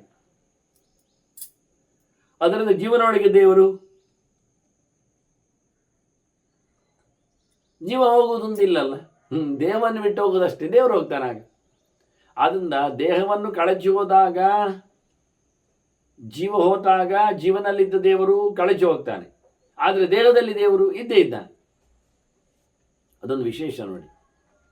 ಹೆಣದಲ್ಲಿಯೂ ದೇವರಿದ್ದಾನೆ, ಹೇಗೆ ಸರ್ವತ್ರ ದೇವರಿದ್ದಾನಲ್ಲ.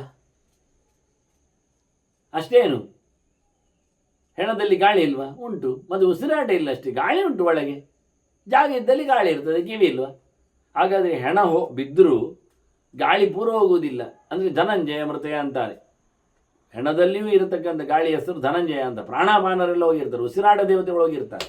ಪ್ರಾಣಾಪಾನ ಇಲ್ಲ, ಸಮಾನ ಇಲ್ಲ, ವ್ಯಾನ ಇಲ್ಲ, ಉದಾನ ಇಲ್ಲ, ನಾಗ ಇಲ್ಲ, ಕೂರ್ಮ ಇಲ್ಲ. ಅವರೆಲ್ಲಿಂದ ಮಾಡ್ತಾರೆ? ಅವರೆಲ್ಲ ಮಾಡಿಸ್ತಾರೆ, ಕೆಲವೊಮ್ಮೆ ಸೀನು ಧರಿಸ್ತಾರೆ, ನಿದ್ದೆ ಬರಿಸ್ತಾರೆ ಎಲ್ಲ. ಅವ್ರು ಯಾರಿಲ್ಲ, ನಾಗ ಕೂರ್ಮ ಕ್ರಿಕೆಲ್ಲ ದೇವದತ್ತ ಇಲ್ಲ, ಮತ್ತೆ ಎಲ್ಲ ಮಾಡಿ ಆಯ್ತು. ಇನ್ನು ಧನಂಜಯ ಒಬ್ಬ ಇದ್ದಾನೆ, ಅವನ ಹೆಚ್ಚಿನ ಅಂಶ.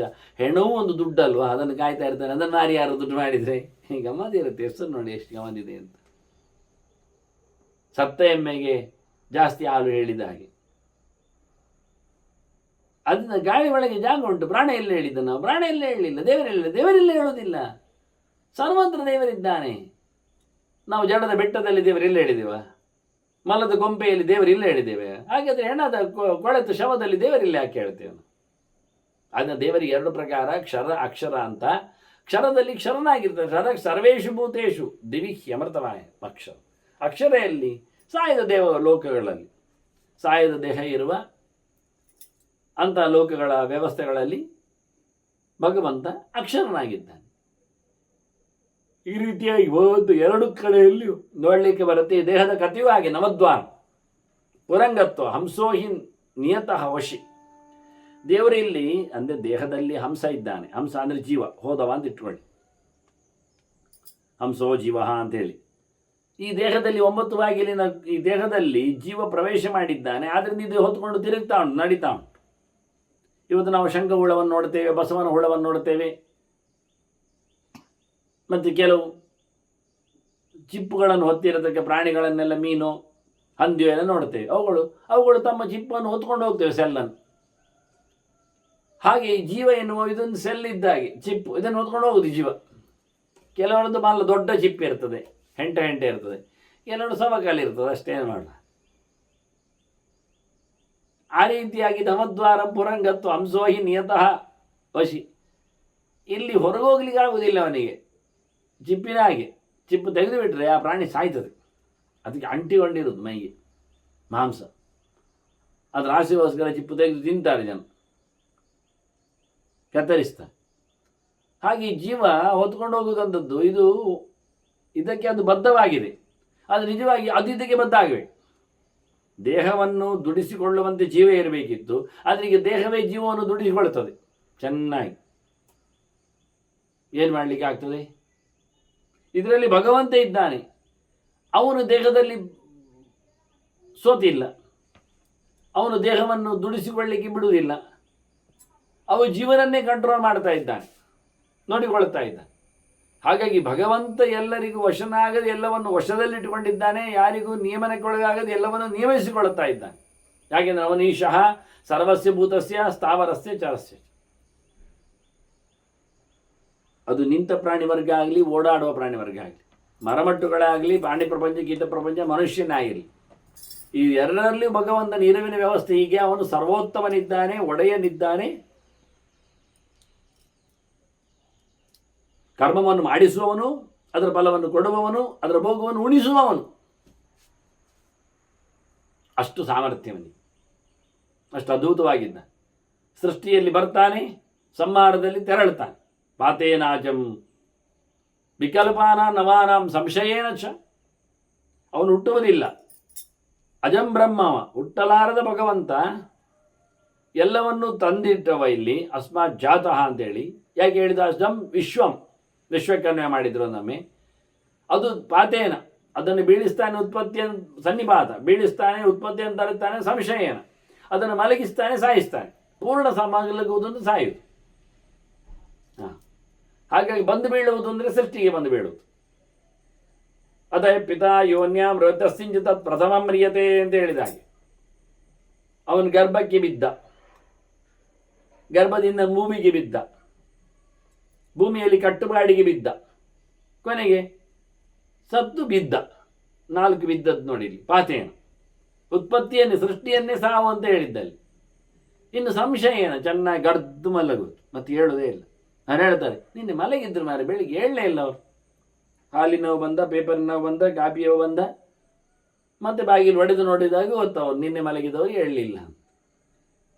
ದೀರ್ಘಕಾಲದ ನಿತ್ಯ, ಅದನ್ನು ಕರೀತಾರೆ ಹಾಗೆ. ಶಾಶ್ವತ ನಿದ್ದೆಯನ್ನು ಸಾವು ಅಂತ ಹೇಳ್ತಾರೆ. ಭಾಗವತರದ್ರ ಮಾತು ಬರುತ್ತೆ. ಹಾಗೆ ಇಲ್ಲಿ ಅದನ್ನು ಸ್ಪಷ್ಟಪಡಿಸ್ತಾನೆ. ಭಗವಂತ ಹೀಗೆ ಮಾಡ್ತಾನೆ, ದೇಹದೊಳಗೆ ಇದ್ದುಕೊಂಡು ಮಾಡಿಸ್ತಾ ಇದ್ದಾನೆ. ಶರೀರಾಣ ಮಜಸ್ಯಾವು ಹಂಸತ್ವಂ ಪಾರದರ್ಶನ. ಹಾಗಾಗಿ ನಿಜವಾಗಿ ಬೀಳದವ, ಸೋಲದವ, ಸಾಯದವ, ಬಾರದವ ಯಾರದಲ್ಲಿ ನಿಜವಾಗಿ ಭಗವಂತ. ಹಂಸ ಅಂದರೆ ಹಾತಿ ಇತಿ ಅಂತ ಅರ್ಥ.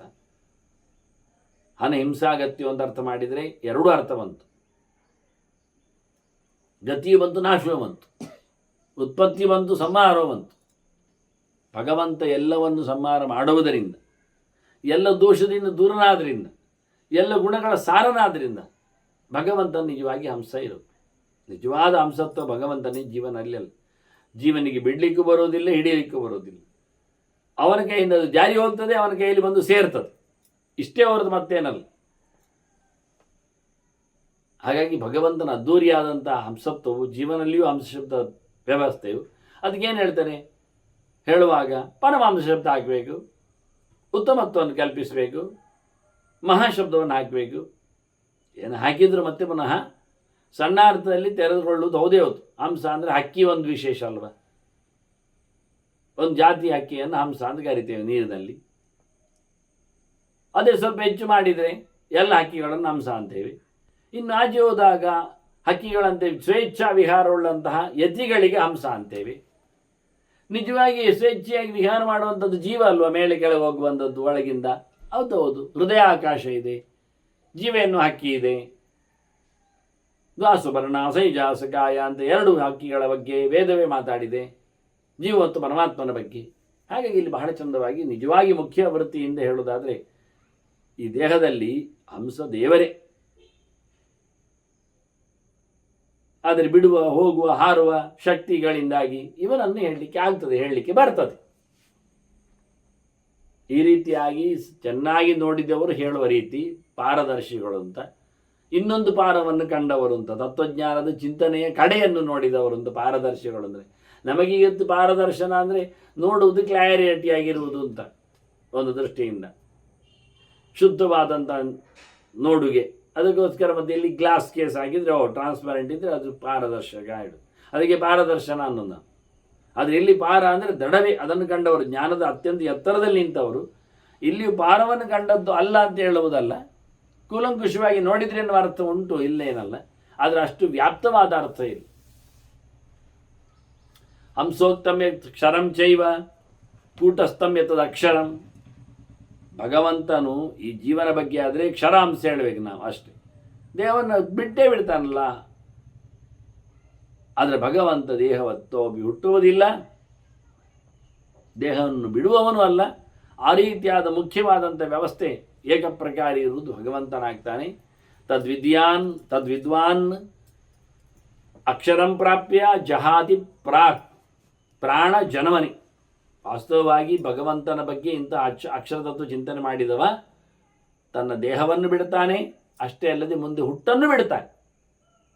ಇನ್ನೊಮ್ಮೆ ಹುಟ್ಟಿ ಬಾರದಂಥ ಪರಿಸ್ಥಿತಿಯನ್ನು ಪಡೆಯಲಿಕ್ಕೋಸ್ಕರ ಅಕ್ಷರನಾದ ಭಗವಂತನ ಬಗ್ಗೆ ಚಿಂತನೆ ಮಾಡ್ತಾನೆ. ಇದಕ್ಕೋಸ್ಕರ ಮಾಡಬೇಕಾದ ಸಂಗತಿಗಳು ದೇವರ ಧ್ಯಾನ. ಆತ್ಮನೋ ಧ್ಯಾಯಿನಸ್ತಾದ ಜ್ಞಾನಮೇತದನುತ್ತಮಂ. ಜ್ಞಾನ ಅಂದರೆ ಇದುವೆ, ಅವನು ಕೇಳಿದ್ದ ಹಿಂದೆ ಶುಕ. ಜ್ಞಾನ ಅಂದರೆ ಏನು? ಇದುವೇ ಜ್ಞಾನ. ದೇವರನ್ನು ನಿರಂತರವಾಗಿ ಧ್ಯಾನ ಮಾಡುವುದು. ಎಂತಹ ದೇವರು ಅಂತ ಹೇಳಿಕೊಂಡು ತಿಳಿಯುವಂಥದ್ದು. ಜಗತ್ತಿನ ಸೃಷ್ಟಿಯಾದಿಗಳ ನೆಲೆಯಲ್ಲಿ ನಿಂತವ ಭಗವಂತ. ಈ ರೀತಿಯಾಗಿ ಆತ್ಮಜ್ಞಾನವನ್ನು ಮಾಡಿಕೊಂಡವನಿಗೆ ತದೇತದು ಉಪಶಾಂತೇನ ದಾಂತೇನ ಅಧ್ಯಾತ್ಮಶೀಲಿನ ಆತ್ಮಾರಾಮೇಣ ಬುದ್ಧೇನ ಬೋದ್ಧವ್ಯಂ ಶುಚಿಕರ್ಮಣ. ದೇವರನ್ನು ತಿಳಿಲಿಕ್ಕೆ ಅವನಲ್ಲಿ ಕೆಲವೆಲ್ಲ ಕ್ವಾಲಿಫಿಕೇಶನ್ಸ್ ಬೆಳಗ್ಗೆ ಗುಣಲಕ್ಷಣಗಳು ಇರಬೇಕು ಅವನಲ್ಲಿ. ಭಗವಂತನ ಬಗ್ಗೆ ಅನುಸಂಧಾನ ಮಾಡುವಾಗ ಅವ ಯಾವುದನ್ನು ಸಹ ಅವನು ಆಟಾಟೋಪಗಳಿಂದ ಅಶಿಸ್ತಿನಿಂದ ನೋಡಲಿಕ್ಕೆ ಇಲ್ಲ. ಉಪಶಾಂತೇನ ನಿಧಾನ, ಭಾರೀ ಮೆಚ್ಚುಗೆಗೊಳಿಸುವಂತೆ ಬಹಳ ಮೆಲ್ಲವಾಗಿ ಅದರ ಸಂಪಾದನೆಯನ್ನು ಮಾಡಬೇಕು. ಅದರೊಟ್ಟಿಗೆ ದಾಂತೇನ ನಿಗ್ರಹ ಇರಬೇಕು. ಉಪಶಾಂತವಾಗಿರುವ ಕೆಲವೊಮ್ಮೆ ಮೋಸ ಮಾಡಲಿಕ್ಕೆ ಬರ್ತದೆ, ಅದಕ್ಕೆಲ್ಲ ಹೋಗಬಾರ್ದವನು. ಅದರೊಟ್ಟಿಗೆ ಅಧ್ಯಾತ್ಮಶೀಲಿನ ದೇವರ ಅಧಿಕ ತತ್ವವನ್ನು ಎಚ್ಚರವನ್ನು ಮಾಡಿಕೊಳ್ಳಬೇಕು. ಕೆಲವೆಲ್ಲ ಒಳ್ಳೆಯ ಯೋಗನಿಷ್ಠೆ ಇರ್ತದೆ, ಇಂಥ ಗುಣಲಕ್ಷಣಗಳು ಇರ್ತವೆ. ಆದರೆ ದೇವರಲ್ಲಿ ಮಾಯ ಆಗಿರ್ತಾನೆ. ಅವನೇ ಹೇಳಿಕೊಂಡ ಭಾಷೆಗಾರನೇ ಪ್ರಣಿಧಾನಾತ್ವ, ಈಶ್ವರ ಪ್ರಣಿಧಾನಾತ್ವ ಅಂತ. ದೇವರಿದ್ದರೆ ಅಲ್ಲಿ ತಲೆಯನ್ನಿಡುವುದು ಅಂತ, ಅದು ಸರಿ ಇಲ್ಲ, ಅದಾಗುವುದಿಲ್ಲ. ಹಾಗಾಗಿ ಭಗವಂತನ ಬಗ್ಗೆ ಚಂದವಾದಂಥ ಎಚ್ಚರದಲ್ಲಿ ಇದ್ದಾಗ ಅದು ಇನ್ಬಿಲ್ಟ್ ಬರುವ ಹಾಗೆ ಬರಬೇಕು. ಬಲಾತ್ಕಾರ ಅಲ್ಲ, ಆತ್ಮಾರಾಮೇಣ. ದೇವರ ವಿಷಯದಲ್ಲೇ ಖುಷಿಯವನಿಗೆ. ಬುದ್ಧೇನ ಪ್ರಬುದ್ಧನಾಗಿದ್ದಾನೆ, ತಿಳುವಳಿಕೆ ತುಂಬಿದ್ದಾನೆ. ಇಂಥ ನೆಲೆಯಲ್ಲಿ ಶುಚಿಕರ್ಮಣ ಬೋದ್ಧವೇ. ಮತ್ತು ಕರ್ಮದಲ್ಲಿ ತಿಳುವಳಿಕೆ ಚಂದ ಇದ್ರೆ ಆಯ್ತು ಮಾರ್ಯಾರೆ. ಮತ್ತೆ ಟಾಂಕಿ ನೀರು ಕುಡಿದ್ರು ಮಡಿಯವ, ಹೇಗೆ ಜ್ಞಾನಿಯವ. ನಾಯಿ ಸಾಕಿದ್ರು ದೊಡ್ಡವ ಪಂಡಿತ, ಆಗುವುದಿಲ್ಲ ಅಂತ.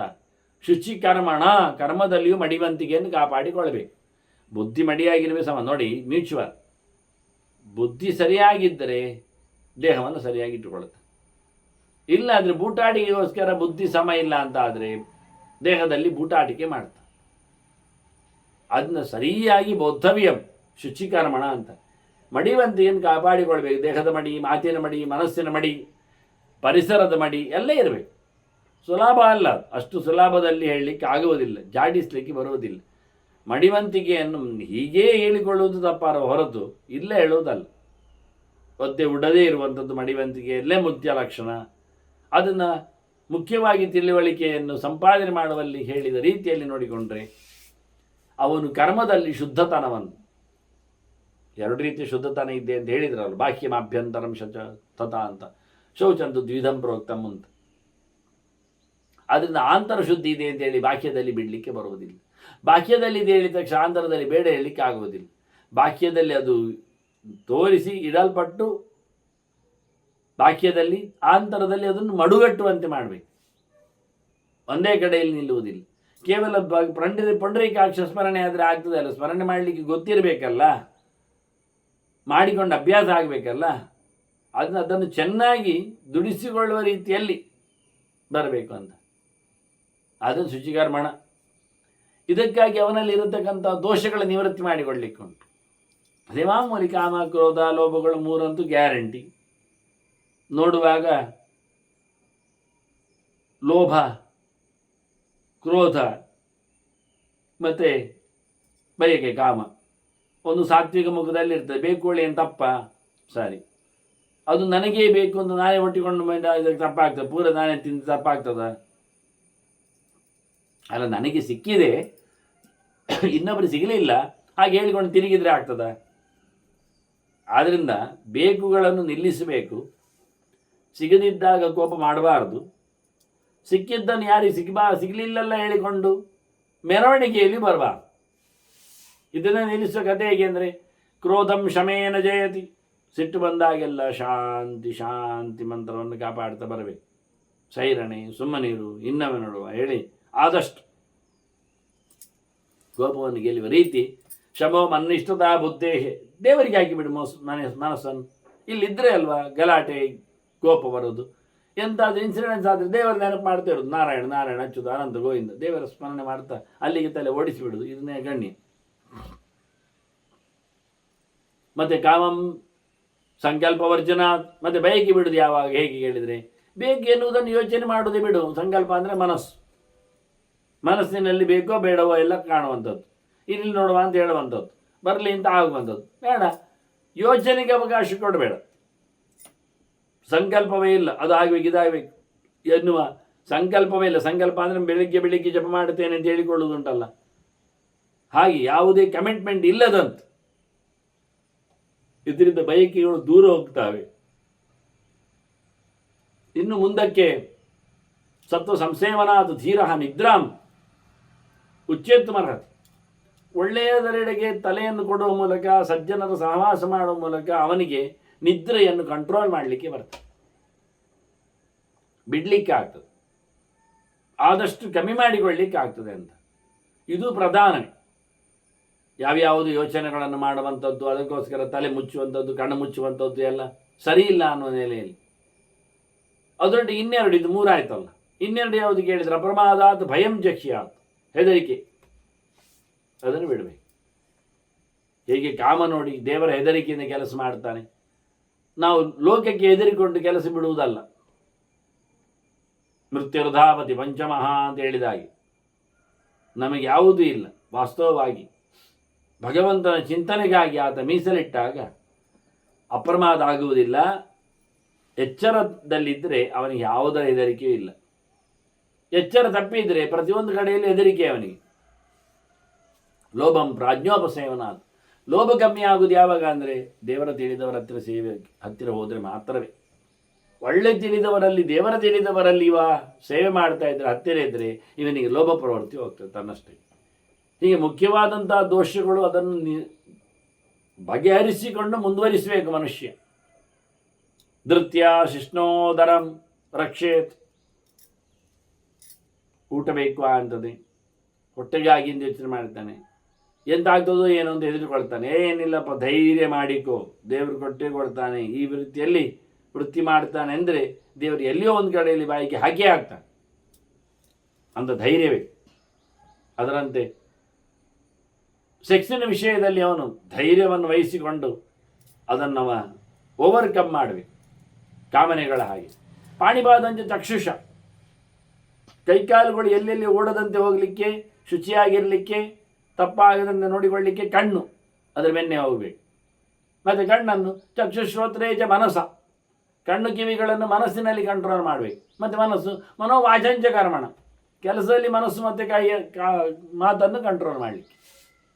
ಹೀಗೆ ಮನುಷ್ಯ ಯಾವುದನ್ನು ತಪ್ಪಿಕೊಳ್ಳದಂತೆ ಮಾಡಿಕೊಳ್ಳಲಿಕ್ಕೆ ಬೇಕಾಗಿರತಕ್ಕಂಥ ಅನೇಕ ವಿಧಾನಗಳನ್ನು ಇಟ್ಟುಕೊಂಡಿದ್ದಾರೆ.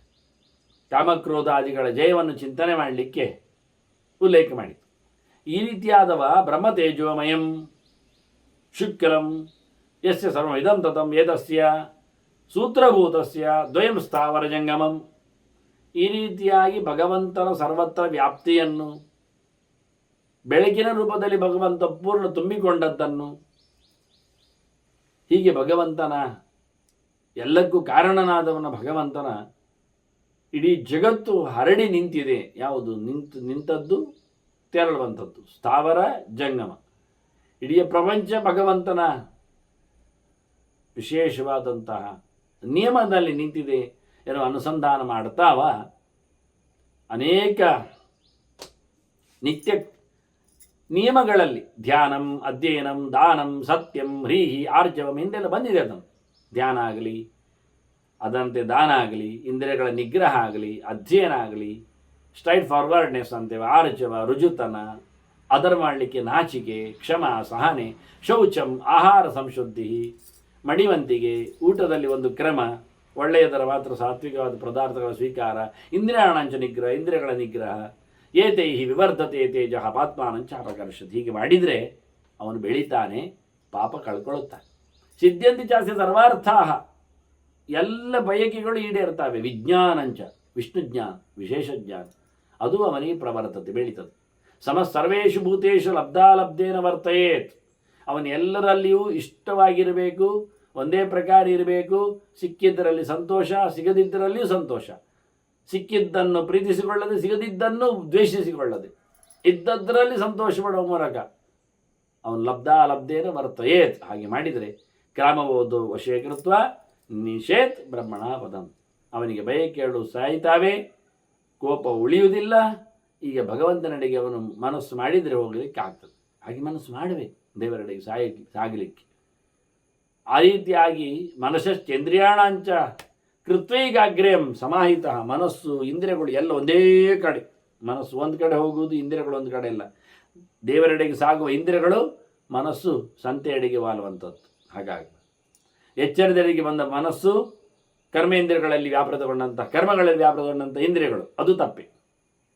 ಹಾಗಾಗದಿರದೆ ಭಗವದೆಚ್ಚರದಿಂದ ಕ್ರಿಯೆಯನ್ನು ನಡೆಸುವಂಥ ಇಂದ್ರಿಯಗಳಿಗೆ ಏಕಸೂತ್ರತೆ ಬರುವಂತೆ ಮಾಡಿಕೊಂಡಾಗ ಅದು ಯಾವಾಗ? ಪೂರ್ವರಾತ್ರಿ ಅಪರರಾತ್ರಿ ಚ ಧಾರೆಯೇನು ಮನ ಆತ್ಮನಿ. ಮಲಗುವ ಮುಂಚೆ ಅದು ಪೂರ್ವರಾತ್ರ, ರಾತ್ರಿಯ ಮೊದಲ ಯಾಮ. ಅಪರರಾತ್ರ ನಿದ್ದೆಯಿಂದ ಎದ್ದ ನಂತರ ಕೊನೆಯ ಮುಹೂರ್ತ, ಬ್ರಾಹ್ಮ ಮುಹೂರ್ತ. ಹೀಗೆ ನಡುವೆ 6 ಗಂಟೆ, 5:45, 5:15, 5:45 ಗಂಟೆ ನಡುವೆ ನಿದ್ದೆ. ಅದು ಯಾವಾಗಲೂ ಸುಮಾರಾಗಿ ಮೊದಲ ರಾತ್ರಿಯಲ್ಲಿ, ಮೊದಲ ಯಾಮದಲ್ಲಿ ಸೂರ್ಯ ಕಂದಿದ ಬಳಿಕ ಒಂದು 2:45 ಗಂಟೆ ಭಗವಂತನ ಚಿಂತನೆ ಮಾಡಿ, ಸೂರ್ಯ ಬರುವ ಮುಂಚೆ 2:45 ಗಂಟೆ ಮುಂಚೆ ಎದ್ದು ಬ್ರಹ್ಮ ಮುಹೂರ್ತದಲ್ಲಿ ಭಗವಂತನ ಚಿಂತನೆಗಾಗಿ ಹೋಗಬೇಕು. ಈಗ ಪೂರ್ವರಾತ್ರಿ ಅಪರರಾತ್ರಿ ದಾರಿಯನ್ನು ಮನ ಆತ್ಮನಿ. ಆಗ ಮನಸ್ಸನ್ನು ಭಗವಂತನಲ್ಲೇ ಹಾಕಬೇಕು. ಜಂತೋ ಪಂಚೇಂದ್ರಿಯಸ್ಯಾಸ್ಯ ಯದೇಕಂ ಛಿದ್ರಮಿಂದ್ರಿಯಂ ತಥೋಸ್ಯ ಸ್ರಾವತೆ ಪ್ರಜ್ಞಾ. ಮನುಷ್ಯನಿಗೆ ಎಲ್ಲ ಇಂದ್ರಿಯಗಳು ಇದೆ, ಗಟ್ಟಿಮುಟ್ಟಾಗಿದೆ. ಎಲ್ಲಿಯಾದರೂ ಒಂದಕ್ಕೆ ತೂತಾದರೂ, ಒಂದು ಹಾಳಾದರೂ, ಒಂದು ಬೇರೆ ಕಡೆ ಓಡಿದ್ರು ನನಗೇನು ತೊಂದರೆ, ನಾನು ನಾರಾಯಣ್ ಹೇಳ್ತಾ ಇದ್ದೇನೆ ಹೇಳಿಕೊಂಡು ಅವ ಸೆಕ್ಸಿಗೆ ವಾಲಿದರೆ ಅದು ಪ್ರಮಾದ. ಮತ್ತು ವಿರಜಾ ಹೋಮ ಅದೆಲ್ಲ ಆಗುವುದಿಲ್ಲ ಅಂತ.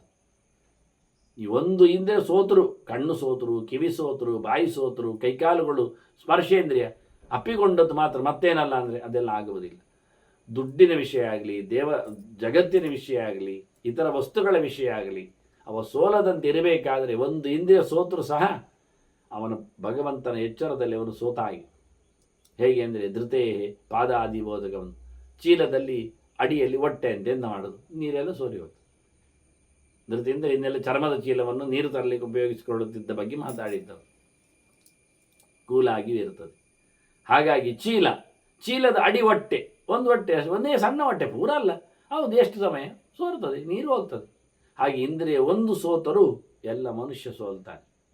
ಹಾಗೆ ಯಾವ ಇಂದ್ರಿಯಗಳಲ್ಲಿ ಸೋಲನ್ನು ನಡೆಸಿಕೊಳ್ಳದಂತೆ ಎಚ್ಚರವಾಗಿರಲಿಕ್ಕೆ ಇಷ್ಟೆಲ್ಲ ಮಾತುಗಳನ್ನು ಶುಕಾಚಾರ್ಯರಿಗೆ ಬಹಳಷ್ಟು ಮಾತುಗಳು ಸೃಷ್ಟಿಯ ವಿಷಯದಲ್ಲೇ ಆಗಲಿ ಗುಣಪರಿಚಯದಲ್ಲೇ ಆಗಲಿ ಬಂದಿವೆ ಆಗಿದ್ದರೂ ಪ್ರತ್ಯೇಕವಾದ ಕೆಲವು ಆಯಾಮಗಳಲ್ಲಿ ಪಂಚದೋಷಗಳು ಅಂತ ಇಲ್ಲಿ ಹೇಳಿದ ಹಾಗೆ ಕಾಮಕ್ರೋಧ ಲೋಭಗಳ ಜೊತೆಯಲ್ಲಿ ಭಯವನ್ನು ಸಹ ಮತ್ತು ಸ್ವಪ್ನವನ್ನು ಸೇರಿಸಿಕೊಂಡಾಗ ಅವರು ನಿದ್ದೆಯನ್ನು ಸೇರಿಸಿಕೊಂಡಾಗ ಹಾಗಾಗಿ ಅನೇಕ ಆಯಾಮಗಳಲ್ಲಿ ಮತ್ತೆ ಪುನರುಕ್ತಿಯಾಗಿ ಇರುವುದಿಲ್ಲ, ಅಂದರೆ ಹೇಳಿದಾಗಿ ಇರುವುದಿಲ್ಲ, ವಿಶೇಷಾಂಶಗಳ ಸೇರ್ಪಡೆಯೊಂದಿಗೆ ಹೇಳುವ ಕ್ರಮಗಳ ಜೊತೆಯಲ್ಲಿ. ಹೀಗಾಗಿ ಭಗವಂತನೆಡೆಗೆ ಸಾಗುವ ಅನೇಕ ಉಪಾಯಗಳನ್ನು ಶುಕನಿಗೆ ವ್ಯಾಸರು ಹೇಳಿದರು. ಇನ್ನಷ್ಟು ಮಾತುಗಳನ್ನು ಮತ್ತೆ ತಿಳಿಸಲಿದ್ದಾರೆ. ವಂದನೆಗಳು.